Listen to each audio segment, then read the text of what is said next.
I spent 3 months planning that family vacation, 3 months of overtime, skipped weekends, and side gigs just to give my parents and older brother Ethan a luxurious 5-star getaway. It wasn't just a vacation, it was supposed to be a fresh start.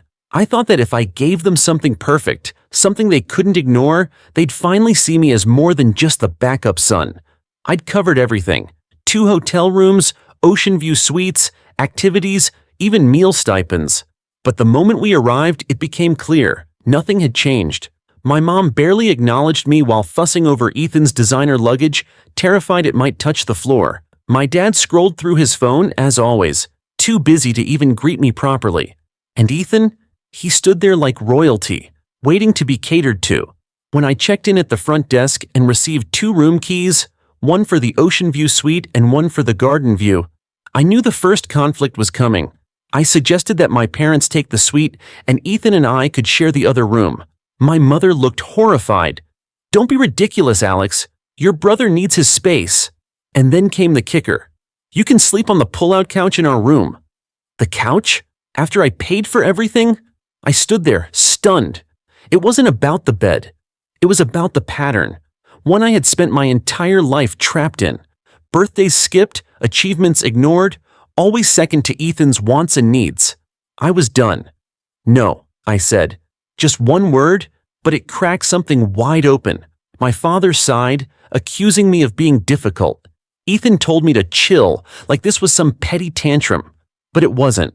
It was years of being invisible, erupting in one moment of clarity. So I turned back to the receptionist and changed the reservation. I canceled their rooms and upgraded myself to the presidential suite. When I returned and handed them one key, their faces contorted in disbelief. "You did what?" my father snapped. "Where are we supposed to stay?" My response was simple. "There's a budget hotel 2 miles down the road. I hear they have pull-out couches too." For the first time, I had chosen myself. I sat in that luxurious suite, alone, sipping champagne while the ocean breeze rolled in through the balcony. My phone buzzed all night. 27 messages, missed calls, guilt-tripping voicemails, but I didn't answer. Not that night. That night belonged to me. After decades of playing second fiddle, I finally picked up the baton and wrote a different melody, one where I came first, where I mattered. And for once, I slept like I belonged exactly where I was. The next morning, while I was sipping espresso on the balcony of the presidential suite, my phone started buzzing again. This time more aggressive, more desperate. 27 unread messages, 8 missed calls. The final text, sent at 3:12 a.m., read, "We found a place 30 minutes away. Ethan can't sleep. The room is awful. Your dad's back is killing him. Please call." I put my phone down and took another sip. Funny how silence from me suddenly became a crisis for them. When I was sacrificing everything, when I was folding myself smaller so Ethan could take up more space, no one cared. But now that I had taken something for myself, they couldn't handle it. The day passed in quiet bliss. I spent it by the infinity pool, reading a novel I hadn't touched in months. No one interrupting me. No one asking for anything. No guilt. No tension. It was like I'd stepped out of my own life and into someone else's, someone who mattered. Later that evening, I made my way to the marina for the sunset cruise I had booked for all of us weeks earlier. A small part of me still hoped they wouldn't show, that I'd get one more peaceful evening to myself. But they came, tired, rumpled, and clearly unprepared for anything outside their comfort zone. My mom's eyes were puffy, my dad looked like he hadn't slept, and Ethan, well, he looked like someone who had just discovered Motel 6 didn't offer room service. We boarded the catamaran and I kept to myself, enjoying the breeze, the sound of the waves, the golden sun melting into the horizon.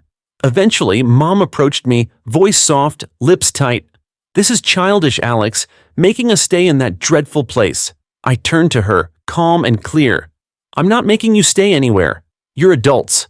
You can book your own hotel." She huffed. "Everything nearby is sold out." I nodded. "Maybe you should have thought about that before trying to put me on a pull-out couch after I paid for the entire trip." Her expression twisted. "Your father had to take allergy meds. Ethan barely slept."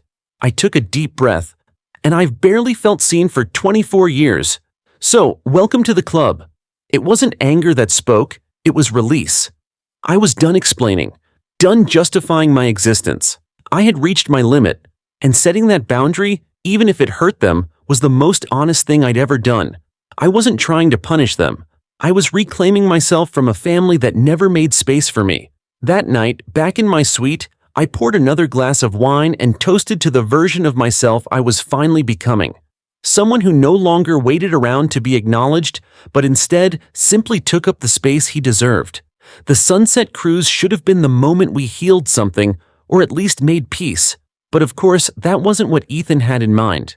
He approached me while I leaned over the railing, watching the sky turn burnt orange and soft lavender. "Pretty sunset," he mumbled, like small talk could undo decades of imbalance. I didn't respond. Then he said it, the thing that made my chest tighten with a familiar, bitter ache. "Just give Mom and Dad their room back. They're too old for that motel crap." No apology, no ownership. Just a demand. Another reminder that my comfort was always negotiable and theirs was sacred. I turned to him, the ocean breeze cooling my cheeks. "If it's that important, why don't you give them your room?" His scoff told me everything I needed to know. "Are you kidding? That place is disgusting. The water isn't even hot." I blinked slowly. "Exactly. So why should I give up my space? I paid for this trip, Ethan. I planned it. And the moment we arrived, you all defaulted to the same old roles. Yours being the prince, mine being the doormat." His voice dropped, lower and more venomous. "You know your place in this family. You're the fixer, the provider, the one who makes everything work." I didn't flinch. "And you're the one they wanted," I said calmly. "That's what you really think, isn't it? That I'm just the backup plan?" He didn't deny it. "You're the responsible one. The one with the job, the apartment. Everyone depends on you." He meant it like an insult. I heard it as truth. "You're making my point for me," I said. "I'm the one they depend on, but they don't respect me. They expect me to sacrifice and shut up. But I'm done playing that role." He walked away, and I stayed at the railing, the wind filling my lungs with salt and clarity. The next 3 days blurred into a rhythm of quiet meals, solo activities, and stilted silences whenever we crossed paths. They joined me for the prepaid excursions, mostly because they were too proud to waste the money. But each outing only emphasized the emotional canyon between us. On the final night, a knock came at my suite door. I opened it to find my father alone. He stepped inside, eyes scanning the luxurious room, trying not to look impressed. "Your mother wanted to come, but I thought I should talk to you alone." I stayed quiet. "What you did was petty," he began. "Uncalled for." I raised an eyebrow but said nothing. He continued, slower now. "But maybe you had a point. Maybe we haven't always gotten it right." That was the closest thing to an apology I was going to get. "You always assumed I'd be fine," I said, "so you gave everything to Ethan. The attention, the grace, the excuses. I didn't need rescuing, so I got nothing." He looked away. "We didn't think we had to worry about you." I nodded. "And that's exactly the problem." When he left, I poured one final glass of wine and looked out over the ocean. For once, I wasn't the one expected to clean up the emotional mess. I wasn't the fixer. I was just a man standing alone in peace. Finally, undeniably, enough on his own. The knock on my suite door came late, almost midnight. I had just finished brushing my teeth, my hair still damp from a long, hot shower. I opened the door to find my father standing there alone, his posture tense, eyes wary like he was preparing for a confrontation. He stepped inside without waiting for an invitation. "Your mother wanted to come," he started, voice stiff. "But I told her it should be between us. Man to man." I didn't respond. I wasn't ready to make it easy for him. He looked around the room, his gaze lingering on the half-eaten dessert from room service, the plush furniture, the spectacular view beyond the glass. "This is quite the room," he muttered, almost begrudgingly. "Yeah," I replied. "Turns out when you pay for something, you actually get to enjoy it." He cleared his throat, clearly trying to shift gears. "Look, Alex, what you did was extreme. Canceling our rooms, making us stay in that dump. Unnecessary, even cruel." I stayed silent, my face unreadable. "But," he continued, slower now, maybe. Maybe we haven't exactly treated you fairly over the years. You've always been the one who didn't need help, the one who handled things. It didn't seem like you needed the same kind of attention as Ethan did. That's exactly the problem, I said finally. You assumed I'd be fine, so you gave him all the support, all the attention, and I was just expected to carry my own weight, even when I was the one paying for everyone else's comfort. He didn't argue. That was new. We never meant to make you feel like you didn't matter, he offered, eyes tired. But we thought, well, Ethan needed more from us. You didn't. Maybe I didn't ask because I knew I wouldn't get it, I shot back. Maybe I stopped asking because every time I did, I got brushed off. You only show up when things explode. Never to prevent the fire, only after everything's already burned down. He opened his mouth to reply, but I cut him off. Do you even realize what it felt like? Being told to sleep on a couch in a room I paid for? Watching Ethan get a suite while I got treated like a second-class guest at my own party? He looked down at the floor, hands shoved in his pockets. We didn't think about it like that. No, you didn't, I said, because you never had to. He took a deep breath, like he was about to deliver something rehearsed. Your mother cried herself to sleep last night. She says this whole trip has been a disaster. I sighed. That's because she's never had to sit with the consequences of her decisions. You've both spent decades ignoring the imbalance, and now you're uncomfortable because I finally stopped accepting scraps. So what now? He asked softer. Where do we go from here? I looked him in the eye. That's up to you. I've set my boundary. I'm not asking to be the favorite. I'm just asking to be treated like I matter. He nodded slowly. Fair enough. When he left, he paused at the door. For what it's worth, I'm proud of what you've done with your life. We don't say it enough. You never said it at all, I replied. But thanks. He left and the room fell quiet again. But this time, the silence felt different. Not like distance, but like space. A pause before something new begins. The flight home was strangely silent. Despite arriving at the airport separately, we'd somehow ended up on the same flight. Me in first class thanks to the last-minute perk of the presidential suite, them in economy. I spotted them boarding from my seat, their expressions grim and tired. Not once did they look up to meet my eyes. That silence, the kind not born of peace but of tension, lingered long after we landed. Back in my apartment, I stood by the window, wine glass in hand, letting the city lights blur into a soft glow. My phone lay untouched on the counter. No new messages, no apologies, no attempts to justify anything. And somehow, I was okay with that. For the first time in my life, I didn't feel the urge to fix things. The usual script was broken, no guilt trips, no emotional blackmail, just silence. And it felt like freedom. The next few days were a slow unraveling of decades of pressure. I cleared out the second bedroom in my apartment, the one I had always kept ready for Ethan, just in case. It had always been his fallback, a silent obligation I carried as the responsible one. But now it became my home office, a space that finally belonged to me and only me. I booked a solo trip to Portugal, something I'd wanted to do for years, but always postponed because my vacation days were used for family emergencies. That term, I realized now, was code for unpaid labor, driving Ethan to appointments, helping mom organize her finances, being the cushion everyone fell on. This time, I was building something for myself. At work, I finally accepted a promotion I had been putting off. It came with more responsibility, but it also meant I didn't have to be so available for spontaneous family drama. My boss raised an eyebrow when I said yes. Didn't expect that, she said with a smile. You've always played it safe. Not anymore, I told her, and I meant it. 1 week passed, then 2. Still no calls. Then one morning, I opened my mailbox and froze. A white envelope, no return address, but I knew the handwriting, my mother's. Inside was a check, the full amount I had paid for the vacation, flights, hotel, everything. Along with it, a single note, reimbursement for our portion. Thank you for the opportunity to see ourselves through your eyes.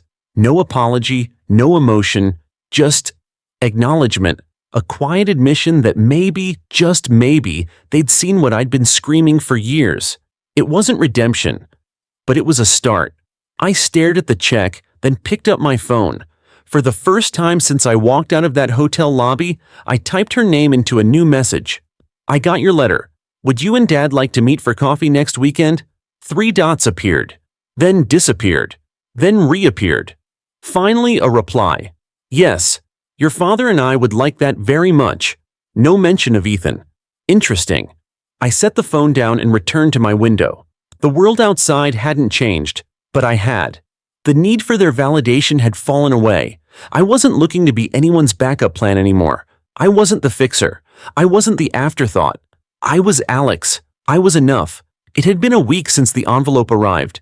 A week since I sat on my couch, turning the check from my mother over in my hands, weighing what it meant.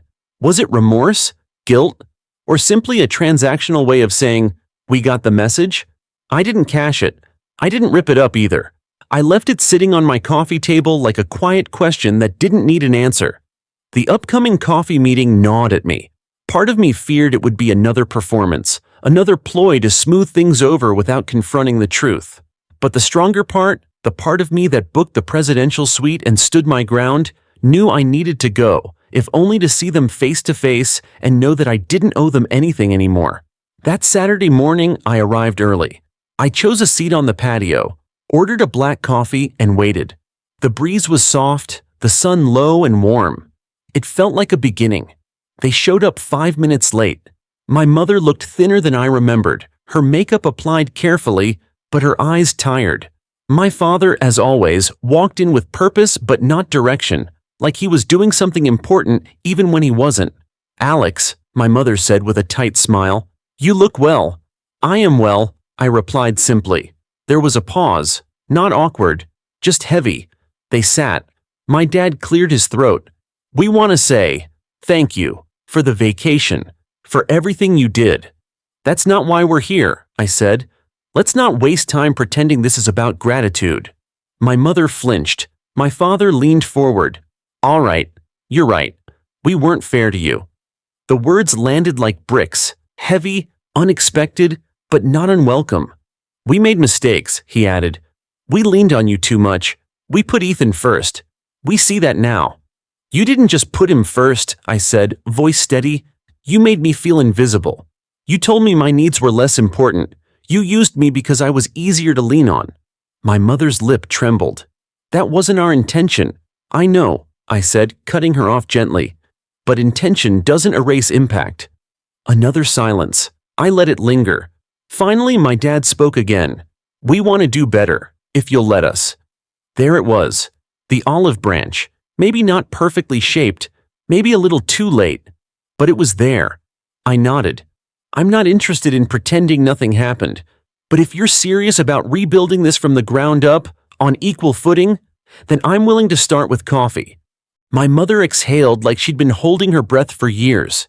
My father gave the smallest nod, like a man learning to be humble for the first time. We talked about small things after that. Work, travel, books. No one mentioned Ethan. When we stood to leave, my mother reached out and touched my arm. "Thank you for not giving up on us." I looked her in the eye and said, "I didn't do this for you. I did it for me, but I'm glad you showed up." As I walked away, something lifted. Not forgiveness, not yet, but release. I wasn't seeking their approval anymore. I had finally given it to myself. Sometimes, choosing yourself is the bravest thing you can do. One of the most painful realizations in life is understanding that being reliable doesn't mean you'll be respected, and that love, especially within family, can sometimes come with conditions. In Alex's story, he spent years being the dependable son, the silent giver, the forgotten sibling. His efforts were constant, his sacrifices invisible. Like many in toxic family dynamics, he believed that if he just worked harder, kept quiet longer, or gave more, then maybe finally he'd be seen. But the truth is, you can't earn respect from people who only see you as useful. The turning point came when Alex stopped contorting himself to fit into the narrow space his family allowed him. He stopped choosing peace at the expense of his dignity. He stopped saying yes when his heart screamed no.